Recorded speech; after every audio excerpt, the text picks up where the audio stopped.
There are 4 steps to making sure that you get it right and that there is not a problem. Okay, the USDA has these. First is, this is simple. We've talked about this before. People, clean your hands, wash the surface as well. I think people sometimes forget that. They're having a good time, but they don't think about, you can just stop and wash your hands every now and then. That's right, and you want to wash your hands with warm water and soap, and you want to wash them for at least 20 seconds. All right, keep the raw meats from the other food. Again, common sense, but why is that such a big deal? It's people would say, oh, come on, it's beef, it's all the same, yes?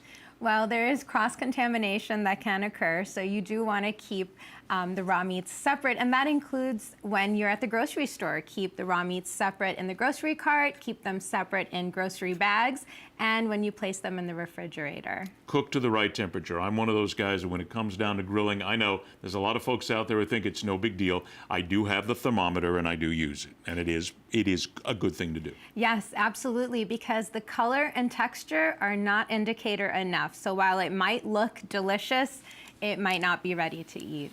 And the last thing that the package said, the lady said in the package, if it doesn't look good, throw it out, basically. Keep your food refrigerated. It's, again, common sense. That's right. And, you know, if you are outdoors and you're grilling outside for the summer or have a picnic, the rule is that if it's above 90 degrees, that it's about an hour that you have to get that food into a refrigerator. If you are indoors in your home and it's under 90 degrees, then you can leave the food out for up to about 2 hours before you refrigerate it. What about the whole thing of separating food? Because, again, and I want to go back to that, because there are some people who would say it's not on the plate long enough for it to become a problem.